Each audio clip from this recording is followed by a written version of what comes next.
They smile, they promise, they stand beside you until they don't. No one is your friend. At first this may sound harsh, but it is not cruelty, it is clarity. In the Shaolin tradition, we are not trained to chase comfort, we are trained to seek truth, and truth often hides in silence, in solitude, in the moments when the world forgets your name. This teaching is not an attack on friendship. It is not a call to mistrust others. It is a reminder that inner strength is never borrowed. It is forged alone. In this world of masks and shifting loyalties, who really stands with you when the lights go out? Who understands your silence, your pain, your path? The answer, my student, is simple. You must. Today, I will show you the hidden message behind this phrase. You will learn why even the warmest connection can become a distraction. Why solitude is not isolation, but preparation. And why your greatest breakthroughs will arrive when no one is watching, when no one is helping, and when no one understands. This is a part of warriors, of those who do not fear being alone, because they have met themselves. And by the end of this teaching, you will begin to see the world differently, clearer, sharper, lighter. Because the moment you stop needing others to complete you is the moment you return to your original power. Welcome to Shaolin Soulfire. If you are ready to burn through illusion and master your own mind, subscribe now and let's begin. There is a silence deeper than noise, the silence of not knowing who you are without others. Many seek belonging, but what they truly seek is permission to be accepted, to feel worthy, to escape the discomfort of standing alone. In the Shaolin path, this hunger is recognized not as strength, but as bondage. When your sense of identity depends on how others see you, you are not living, you are performing. Most relationships today are not rooted in truth. They are contracts built from fear. Fear of being unloved, fear of being forgotten, fear of being with oneself. A man surrounds himself with many friends, not because he is strong, but because he is afraid of his own company. A woman holds on to a partner who diminishes her, not because she is weak, but because she has forgotten her inner light. True belonging cannot be given to you. It must be discovered within you. It is not about fitting in. It is about standing in alignment with values that do not shift, with truth that does not tremble.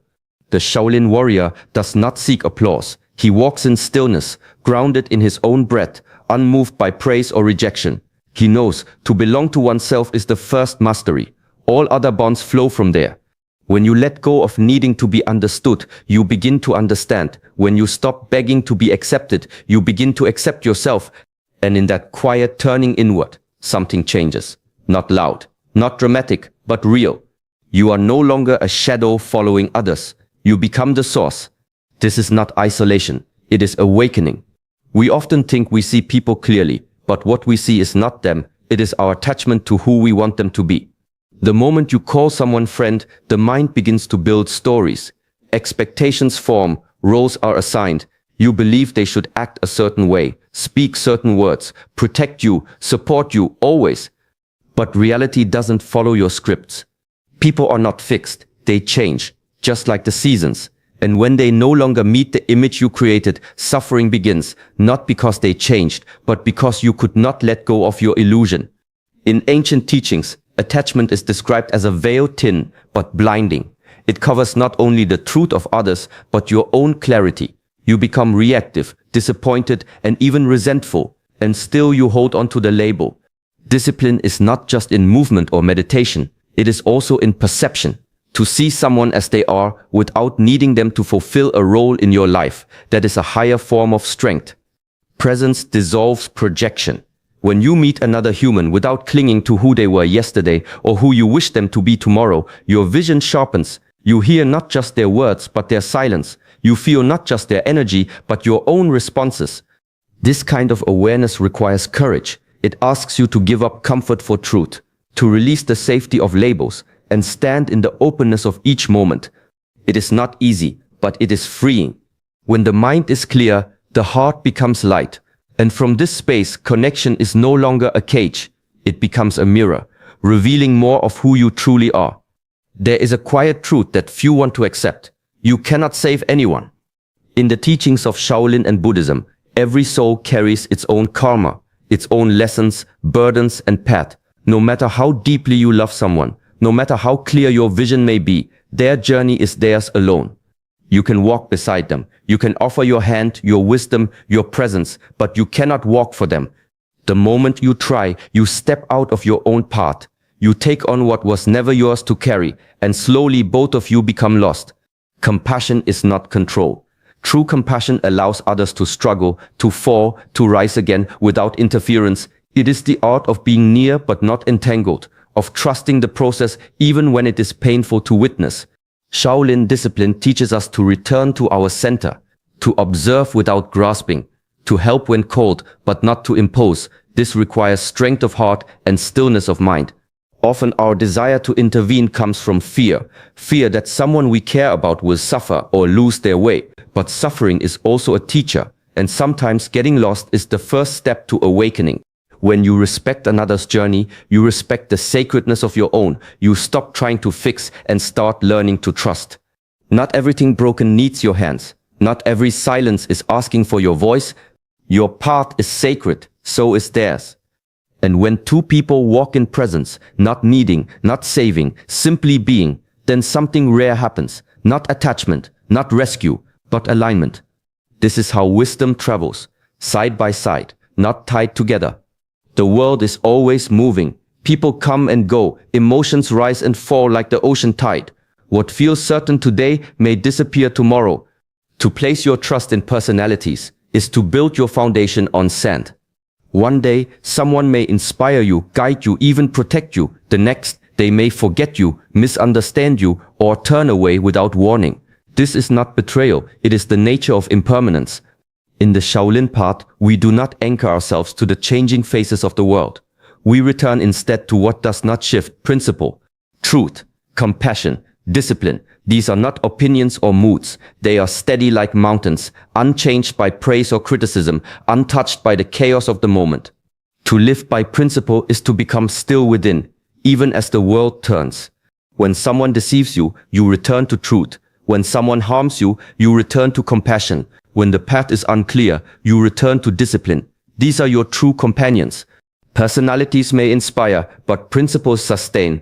This is the essence of inner mastery, not reacting to the waves, but learning to float above them, not seeking control over others, but alignment within the self. Principles do not flutter. They do not comfort the ego. They challenge you, test you, sharpen you, and in doing so, they liberate you. There will always be moments when others disappoint, when the world does not go your way. In those moments, ask yourself, what am I standing on? If it is another person, you will fall. If it is a principle, you will rise, quietly, steadily, without fear.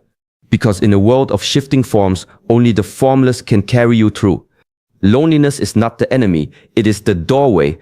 In the noise of daily life, it is easy to forget who you are. Surrounded by voices, demands, distractions, you wear masks without noticing. But when silence comes and no one else is there to reflect you, something deeper begins to rise. Shaolin monks choose solitude not to escape the world, but to meet themselves fully. In the stillness there is no one to impress, no one to blame, no one to lean on. Only breath, only presence, only the truth you've been avoiding. What most call loneliness is not emptiness, it is space. And space is sacred. It is the place where clarity emerges, where the mind slows down and the heart begins to speak. This is where real training begins. In solitude, your thoughts become louder. Your emotions rise like shadows on the wall. But do not run from them. Observe, sit with them. They are your teachers. The path of mastery is not crowded. It winds through forests of silence, valleys of stillness, and peaks of deep self-confrontation. To walk it, you must be willing to feel the discomfort of being alone, and to stay there long enough to hear what it has to say. Discipline in solitude is powerful. It sharpens focus, it builds inner strength, and it teaches you the rarest lesson of all, that you are enough, not because someone else says so, but because you've seen it for yourself.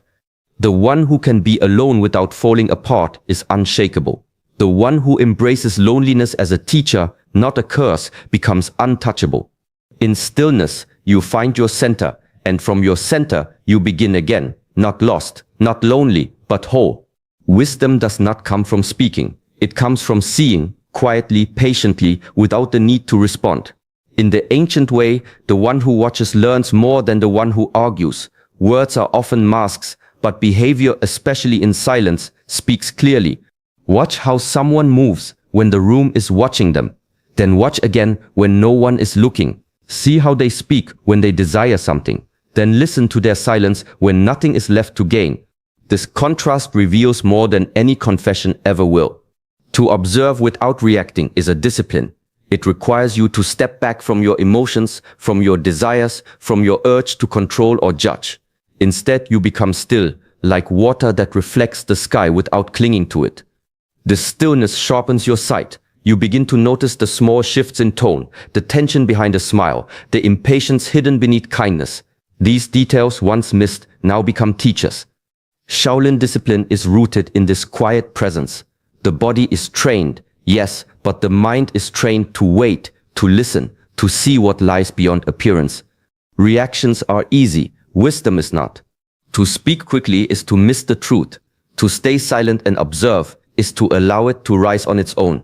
In this world, many seek to be heard. Few seek to understand. Be among the few. Let your silence be a mirror in which the truth becomes visible, not only in others, but within yourself. From this space, action becomes powerful, not rushed, not emotional, but clear, precise, and rooted in deep awareness. The one who watches without judgment moves with wisdom when the time is right, and that timing changes everything. The need to be understood is a quiet form of bondage. It ties your peace to the thoughts of others. It hands your inner calm to opinions, to approval, to validation that may never come. In the Shaolin way, the one who must explain himself is still holding on to ego. Ego wants to be seen, praised, defended, but the true self has nothing to prove. It simply is. When you live to be understood, your energy scatters. You bend your truth to fit someone else's mind. You speak not from stillness, but from fear, fear of being misread, misjudged, or forgotten. But understanding is not something you can force. It ripens in silence. It arrives when hearts are ready, not when mouths are loud. Turn instead toward understanding. Watch others. Listen, not to reply, but to learn, not to correct, but to connect. When you shift from being the one who wants to be heard to the one who truly hears, everything softens, the burden lifts, you begin to walk lightly. In this space, your actions begin to speak in ways your words never could. The steadiness of your mind, the kindness in your tone, the discipline in your choices, these do not need to be explained. They are felt, and those who are meant to understand will. This is not about silence in weakness. It is silence in strength. A silence that knows truth needs no defense. A silence that flows like water, gentle but unstoppable. The more you understand yourself, the less you crave to be understood by others. And that is freedom.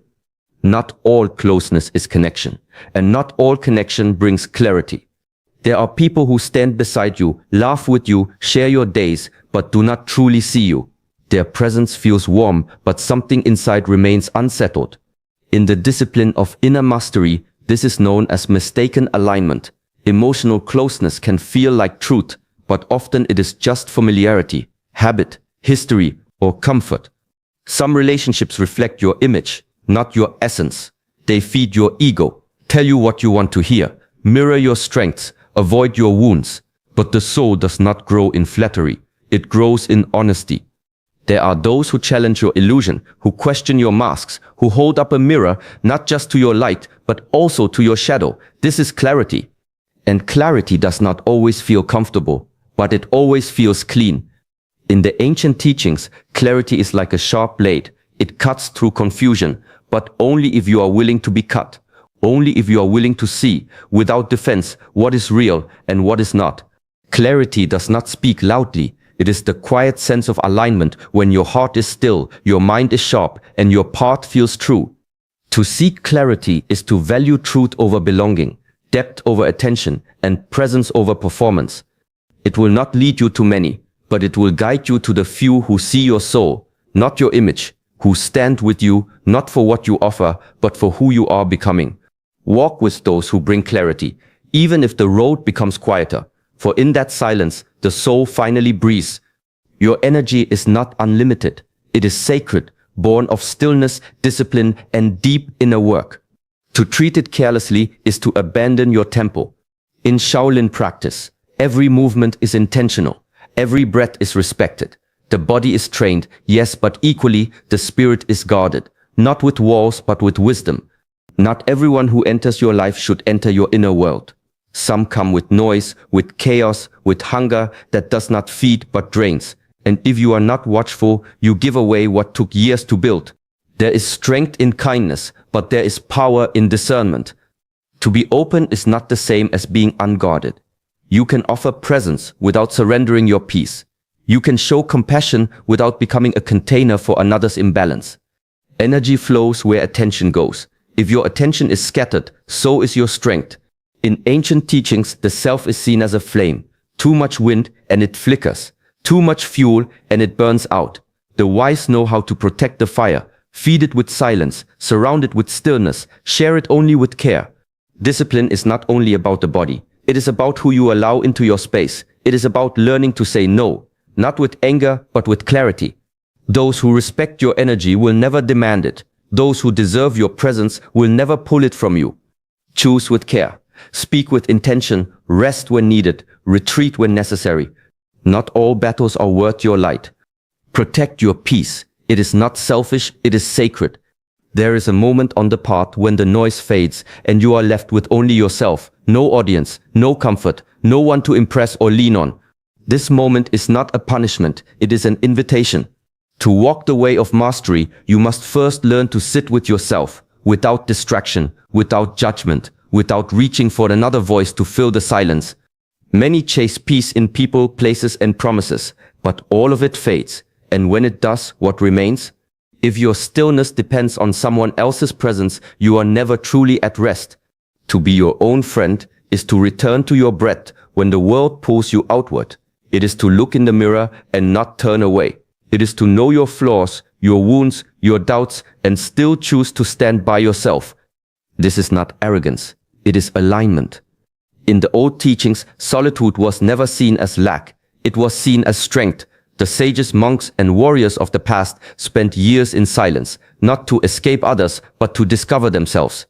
They learned to become their own counsel, their own comfort, their own mirror. You are the only companion who will be with you from your first breath to your last. Shouldn't you learn to walk in peace with that presence? Be patient with yourself. Speak to yourself with care. Protect your spirit as you would a dear friend. The world may misunderstand you, others may leave. But if you can remain rooted in your own being, you will never be truly lost. From that inner friendship, all other relationships become clearer, stronger, freer, because only when you no longer need anyone to complete you, do you begin to meet others in truth. The journey is not to turn away from others, but to turn inward first. This teaching is not a rejection of love, friendship, or connection.